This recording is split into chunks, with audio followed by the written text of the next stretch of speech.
अच्छी और सच्ची खबरों में सबसे पहले बात पूर्वोत्तर की करेंगे, जहां पर बारिश और बाढ़ ने असम और मणिपुर के कई जिलों में हाहाकार मचा रखा है।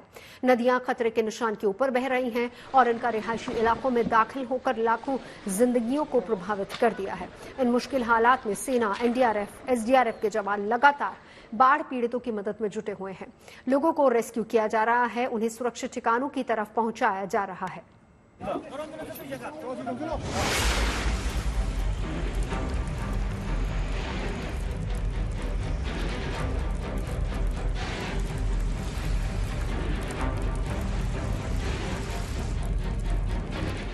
भारी बारिश से खिसक रहे पहाड़, उफान पर बह रही नदियां, सड़कें बनी तालाब, रिहायशी इलाकों में भी घुसा पानी।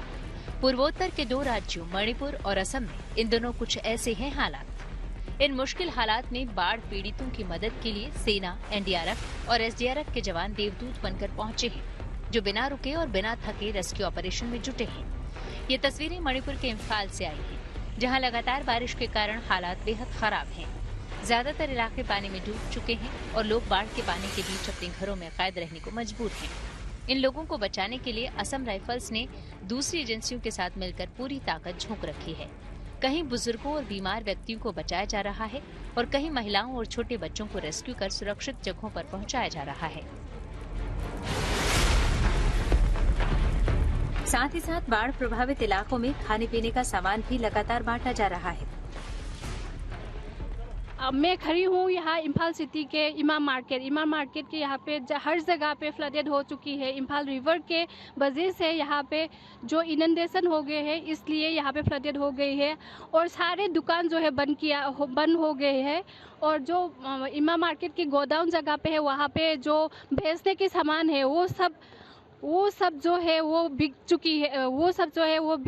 इसलिए 3 दिन हो गई है यहाँ पे जो फ्लड होके इनंडेशन की वजह से वाटर रिवर के जो ओवरफ्लो हुआ है, वहाँ से पानी आके यहाँ पे ज़्यादा से ज़्यादा फर्स्ट फ्लोर तक के जो है वहाँ तक तो फ्लड हो चुकी है। जानकारी के मुताबिक अब तक 18,103 लोगों को रेस्क्यू किया गया है और करीब 1,88,143 लोग बाढ़ से प्रभावित हुए हैं, जबकि 24,265 घरों को बाढ़ से नुकसान पहुंचा है। इतना ही नहीं, करीब 401 हेक्टेयर फसल भी बाढ़ से प्रभावित हुई है। लगातार बारिश और बाढ़ से बिगड़ते हालात को देखते हुए प्रशासन राहत और बचाव के अभियान में कोई कोर कसर नहीं छोड़ रहा है। Making all efforts to rescue and rehabilitate and then provide relief to various communities. The scale of this flood is so huge, it was very unprecedented, where people will have to come out in group and support the team. But in the process of rescue and operation, we anticipate that people should also cooperate, should not crowd over the areas of operation. It will only delay the process.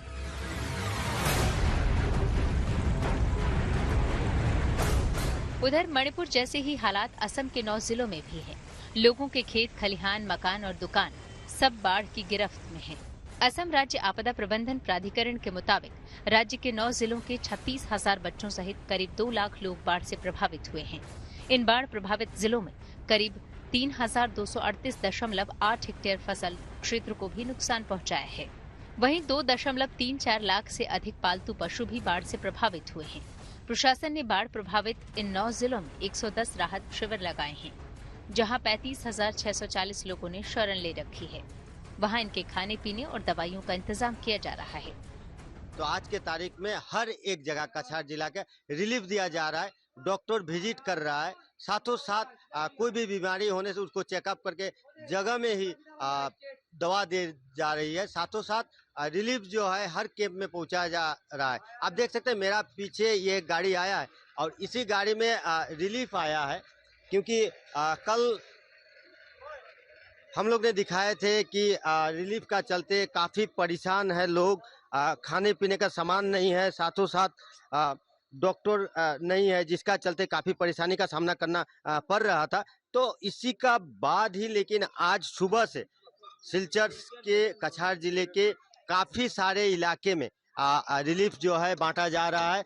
कछार में जो हम लोग का जितना है sub centre में हम लोग रिलीफ दे रहे हैं अभी, और मेरा तो अभी टाउन एरिया में दे रहा हूँ मैं अभी।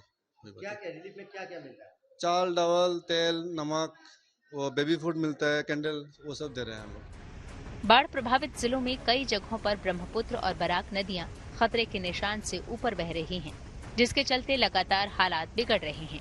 ऐसे में बाढ़ पीड़ितों की मदद के लिए आला अफसर और सरकार के मंत्री बाढ़ प्रभावित इलाकों के दौरे पर हैं। इसलिए हमारा सरकार का तरफ से जितना करना है कि इसी टाइम पे जो करने का है तो ये चल रहा है काम, मगर सिचुएशन नाजुक है। अभी तक ऐसा कोई ज़्यादा बड़ा हादसा नहीं हुआ, मगर आदमी बहुत मुश्किल में है, परेशानी में है। बहुत सारी जगह पे पानी बढ़ रहा है अभी। आज जो CWC का गाइडलाइन है कि today is a important day and सबसे रिक्वेस्ट है कि जो कुशियारा रिवर के अलोंग हैं और लोंगाई और सिंगला के अलोंग हैं वो फिशिंग के लिए और एग्रीकल्चर के लिए या किसी भी स्विमिंग के लिए नहीं जाएं and they should be very watchful. पहले से उफान पर बह रही नदियों का जलस्तर लगातार बारिश के कारण और बढ़ने का खतरा बना हुआ है। ऐसे में नदियों के किनारे बसे लोगों से सुरक्षित जगहों पर जाने की अपील की जा रही है और प्रशासनिक अमले को भी मोर्चे पर तैनात कर दिया गया है ताकि लोगों तक हर संभव मदद पहुंचाई जा सके। पाल से बेबी सिरीन और सिलचर से दिलीर कुमार सिंह के साथ bureau report, good news today. और अब बात भारतीय नौसेना की, जिसकी ताकत बढ़ाने के लिए लगातार उसे नए नए जंगी जहाजों, फाइटर जेट्स, मिसाइलों और पनडुब्बियों से लैस किया जा रहा है।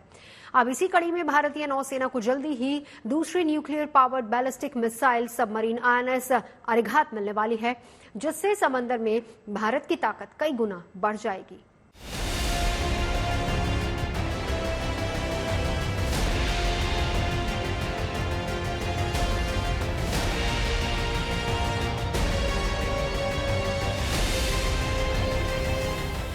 समंदर में दुश्मनों को धूल चटाने आ रहा है नौसेना का ये नया सूरमा, जिसका नाम INS अरिघात है।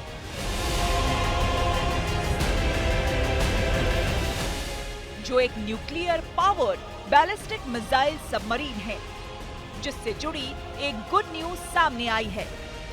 खबर यह है कि अरिहंत क्लास की ये अपग्रेडेड सबमरीन इस साल के अंत तक नौसेना के बेड़े में शामिल होने जा रही है।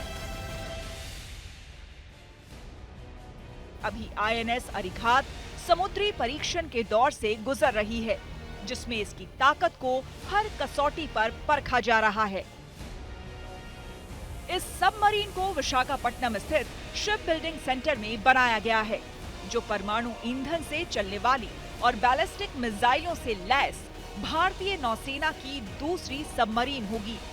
इससे पहले देश की पहली बैलिस्टिक परमाणु पनडुब्बी INS अरिहंत है, जिसे साल 2009 में लॉन्च किया गया था और 9 साल लंबे ट्रायल के बाद उसे अगस्त 2016 में कमीशन किया गया। और अब बारी INS अरिघात की है, जो अरिहंत से भी ज्यादा एडवांस सबमरीन बताई जा रही है। रक्षा के जानकार मानते हैं कि अरिघात के शामिल होते ही समंदर में भारत की ताकत में जबरदस्त इजाफा होगा। एक क्लास अपार्ट सबमरीन है। इसके आने से भारतीय नौसेना की जो मारक क्षमता है, जो सी पावर है, जो एरिया डोमिनेंस है और जो अपनी समुद्री सीमाओं की सुरक्षा करने की क्षमता है और जो हमारा जो स्ट्राइक कैपेबिलिटी वो बहुत एनहांस होता है। तो ये एक वेलकम स्टेप है और अब तो ये आशा लगाई जा रही है कि बहुत जल्द ही हिंदुस्तान तीसरे न्यूक्लियर पावर्ड बैलिस्टिक सबमरीन का भी इंडक्शन कर सकता है। तो कई सारे प्रोजेक्ट हमारे साथ चल रहे हैं। बाय द टाइम 2030 तक मेरा मानना है कि हमारे सी पावर, हमारी नेवल पावर इतनी बढ़ जाएगी कि अपने maritime sea line of communication को हम पूरा सिक्योर करेंगे, इस इलाके को डोमिनेट करेंगे और अगर जरूरत पड़ी तो मित्र देशों की भी हम मदद कर सकते हैं। INS अरिघात पनडुब्बी का वजन 6000 टन से अधिक है और इसकी लंबाई 111.6 मीटर जबकि चौड़ाई 11 मीटर है और इसका ड्राफ्ट 9.5 मीटर का है। यानी ये विशालकाय पनडुब्बी है जो पानी के अंदर 980 से 1400 फीट की गहराई तक जा सकती है। इतना ही नहीं, अगर खाने की सप्लाई और मेंटेनेंस होती रहे तो ये लंबे समय तक समंदर में रहकर अपने मिशन को अंजाम दे सकती है। वहीं इस पनडुब्बी के अंदर न्यूक्लियर रिएक्टर लगा है जिसके परमाणु ईंधन से ये पनडुब्बी पानी के अंदर 24 नॉटिकल मील प्रति घंटे की अधिकतम रफ्तार से चलती है, जबकि सतह पर ये 10 नॉट की गति से तैर सकती है। चाहे वो बे ऑफ बंगाल हो, चाहे अरेबियन सी हो या वो साउथ चाइना सी हो, वहां ऑपरेट करता है तो वो लंबे समय तक चीजों के हाइड्रोग्राफिकल डेटा इकट्ठा कर सकता है, चाइना को एक थ्रेट दे सकता है कि वो कैपेबल है अपनी मिसाइल लॉन्च करने के लिए। और इसमें सबसे बड़ी बात है, इसमें K4 सीरीज की अग्नि मिसाइल्स को भी लोड किया जा सकता है, जिसकी मैक्सिमम 4 इस तरीके की मिसाइलों को लोड किया जा सकता है और उसकी रेंज है 3500 किलोमीटर। तो आप विशाखापट्टनम या बे ऑफ बंगाल से आप चाइना के किसी इलाके को टारगेट कर सकते हैं।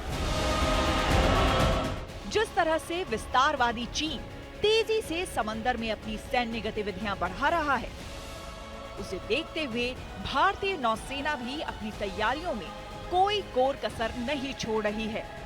हाल के कुछ सालों में भारतीय नौसेना ने अपने बेड़े को काफी मजबूत किया है, ताकि समंदर में चीन की दादागिरी का जवाब दिया जा सके। आने वाले समय में INS अरिघात इसमें काफी अहम भूमिका निभाने वाली है।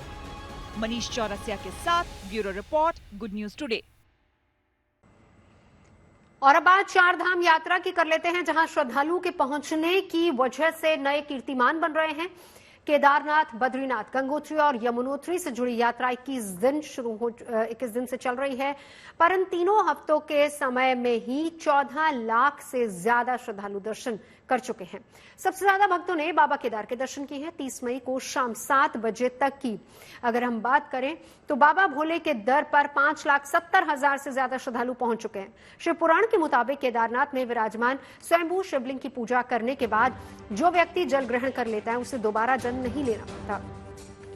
12 मई को बद्रीनाथ धाम के कपाट खुलने के बाद कल शाम 7 बजे तक 3,20,000 से ज्यादा श्रद्धालु दर्शन का लाभ उठा चुके हैं। बद्रीनाथ धाम को सृष्टि का 8वां वैकुंठ भी कहा जाता है और इस धाम के बारे में कहते हैं कि जो व्यक्ति यहां दर्शन कर लेता है उसे माता के गर्भ में दोबारा नहीं आना पड़ता, यानी कि वो जन्म और मृत्यु के चक्र से छूट जाता है।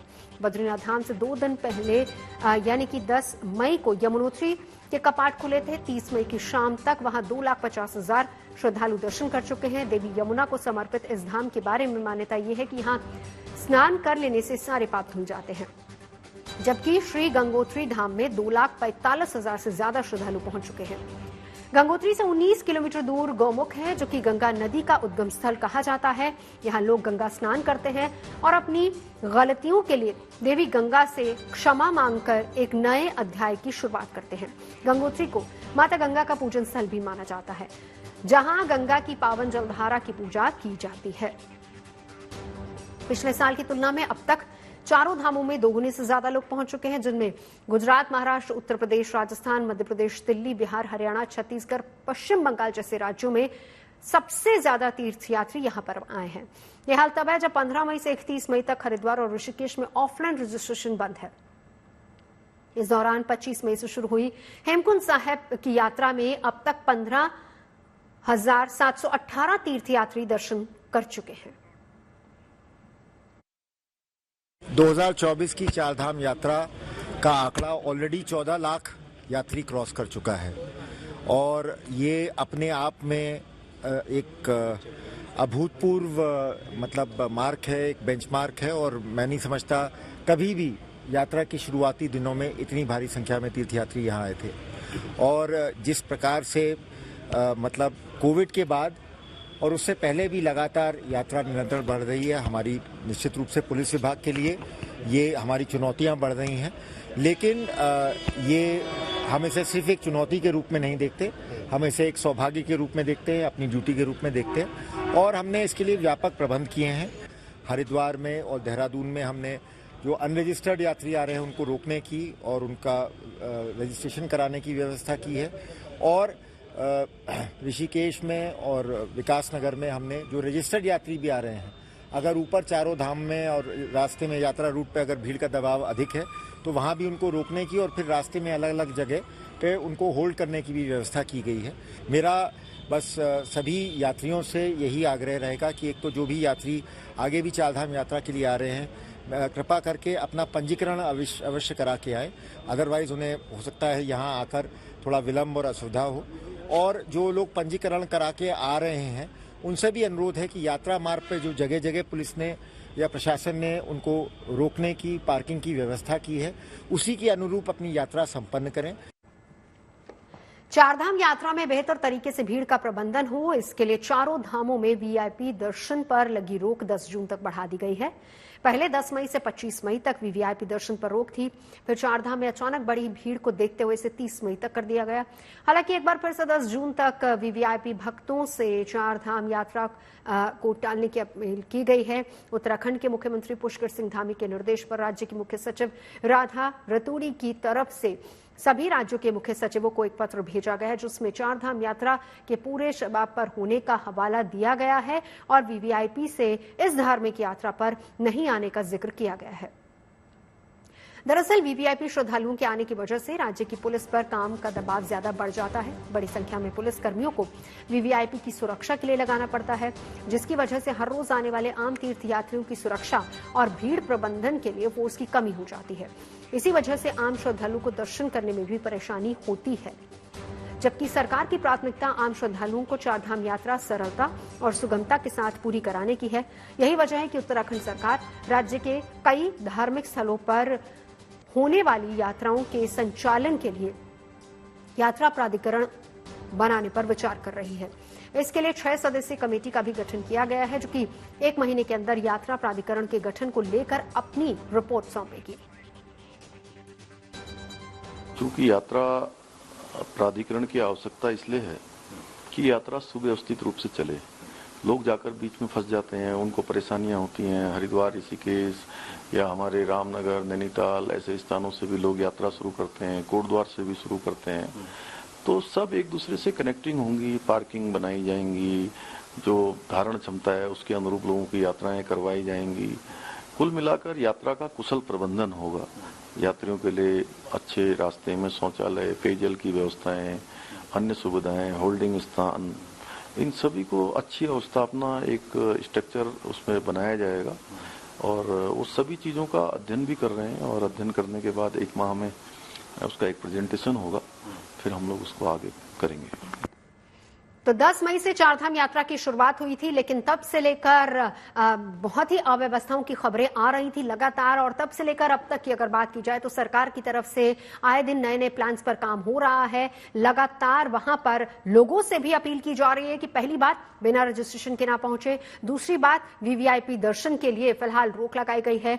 जो भी वीवीआईपी जाना चाहता है वो अपनी यात्रा को फिलहाल टाल दे, क्योंकि प्राथमिकता अगर देखी जाए तो सरकार की यही है कि जो आम लोग वहां पर हैं वो सबसे पहले सुगमता के साथ दर्शन कर पाए। इसके अलावा ऑफलाइन रजिस्ट्रेशन पर भी अभी फिलहाल बैन है, पाबंदी वहां पर लगा रखी है। जिन लोगों का ऑनलाइन रजिस्ट्रेशन हुआ है केवल उन्हें ही जाने की इजाजत दी जा रही है, और वहां पर प्रशासन इस बात को सुनिश्चित कर रहा है लगातार कि जो भी यात्री पहुंच रहे हैं उनके पास परमिट होना चाहिए, तभी उन्हें आगे के लिए रवाना किया जा रहा है। इसके अलावा रास्ते भर जो जाम है वो भी एक सबसे बड़ी चुनौती है प्रशासन के लिए कि उसको किस तरीके से खुलवाया जाए, ताकि लोग हरिद्वार से, जहां से अपनी यात्रा की शुरुआत करते हैं, उनकी यात्रा सही तरीके से और सुगमता के साथ आगे बढ़ती रहे और वो दर्शन करके ही लौटे।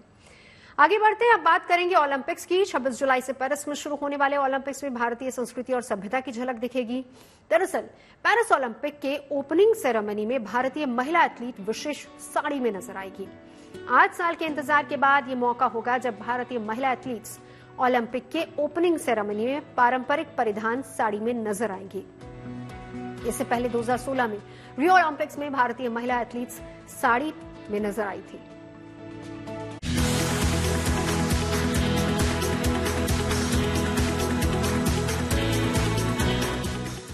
फ्रांस की राजधानी पेरिस में इस बार होगा खेलों का महाकुंभ। 26 जुलाई से 11 अगस्त तक होने जा रहे पेरिस ओलंपिक की ओपनिंग सेरेमनी में भारतीय महिला एथलीट पारंपरिक परिधान साड़ी में नजर आएंगी, और ये साड़ी होंगी इक्कत प्रिंट वाली। देखिए, इक्कत जो होता है वो एक ज्योमेट्रिक आर्टवर्क है। ये इंडिया की एक पुराने क्राफ्ट में से नोन है, और जो इक्कत प्रिंट होता है वो बेसिकली उस आर्टवर्क को स्क्रीन से करके आप प्रिंट करते हैं साड़ी पे। और ये बहुत ही गौरव की बात है कि इक्कत इस टाइम पे यूज हो रहा है पेरिस ओलंपिक में, बिकॉज इक्कत एक ऐसा आर्ट है जो ग्लोबली नोन है। 8 साल के इंतजार के बाद ये मौका होगा जब भारतीय महिला एथलीट ओलंपिक की ओपनिंग सेरेमनी में पारंपरिक परिधान साड़ी में नजर आएंगी। इससे पहले 2016 में रियो ओलंपिक में भारतीय महिला एथलीट साड़ी में दिखी थी, लेकिन इस बार रियो ओलंपिक की तरह वो ब्लेजर पर नहीं बल्कि केसरिया रंग के ब्लाउज के साथ इक्कत साड़ी पहनेंगी। इक्कत दरअसल एक पारंपरिक आर्ट है जिसे कंप्यूटर पर डिजाइन कर साड़ी पर प्रिंट किया जाता है। इस साड़ी में पूरा काम मैनुअल होता है जो देश भर के अलग अलग कई हिस्सों में डिजाइन की जाती है। इसका निर्माण तेलंगाना के पोचमपल्ली और गुजरात में होता है। पोचमपल्ली में सिंगल इक्कत पर काम ज्यादा होता है, लेकिन गुजरात में डबल इक्कत पर काम होता है। देखिए, इक्कत वीव जो होती है वो 2 तरीके की होती है। एक होती है सिंगल इक्कत और एक होती है डबल इक्कत। इक्कत जो सिंगल इक्कत होती है वो 20 दिन से 1 महीने में बनती है, और जैसे ये डबल इक्कत है ये आपके 3 से 5 महीने में बनती है। इसमें 1 या मैक्सिमम 2 वीवर्स लगते हैं और इसका पूरा ताना बाना तैयार करते हैं और फिर इसको वीव पे चढ़ाते हैं। तो 5 महीने आसपास इसमें लग जाते हैं बनने में एक साड़ी को। खास बात ये कि पेरिस ओलंपिक के ओपनिंग सेरेमनी में भारतीय महिला एथलीट जो इक्कत साड़ी पहनेंगी वो प्री प्लेटेड साड़ियाँ होंगी। एक चीज और मैं आपको जरा यहाँ दिखाऊं, ये आप प्लीट्स देख रहे हैं साड़ी में। ये प्लीट्स अमूमन आपने अपने घर में अपनी माताओं को, घर में और जो महिलाएं होती हैं उन्हें बनाते हुए देखा होगा, लेकिन अब एक और नया कॉन्सेप्ट बाजारों में है जो महिलाओं को बहुत पसंद आता है, जिसे कहते हैं प्री प्लीटेड साड़ियां, जिसमें आपको प्लीट्स भी नहीं बनानी पड़ती हैं, वो प्लीट बनी बनाई आती है, जिसे रेडी टू वेयर साड़ी कहते हैं। बाजार में सबसे ज्यादा चलन प्री प्लेटेड साड़ी का है क्योंकि इसे पहनना बेहद आसान होता है। 26 तारीख से जब पेरिस में ओलंपिक शुरू होगा तो हर किसी की निगाहें होंगी कि 11 अगस्त तक भारत की झोली में बहुत सारे मेडल हो, लेकिन इस बार इस तरह की ये साड़ी बहुत खास होगी। इक्कत साड़ी जिसके लिए 8 साल का एक कमबैक है साड़ी का फिर से पेरिस ओलंपिक में, और सबकी निगाहें होंगी कि जब 26 तारीख को पेरिस में ओलंपिक का इनॉग्रेशन होगा तो भारतीय जो एथलीट हैं वो इन साड़ियों में कितनी खूबसूरत नजर आएंगी। वीडियो जर्नलिस्ट लोकेंद्र पांडे के साथ नीतू झा, गुड न्यूज। खबरें सच्ची होनी चाहिए, अच्छी खुद ब खुद लगती हैं। Navjot Randhawa signing off. आप सुनते रहिए गुड न्यूज और देखते रहिए गुड न्यूज।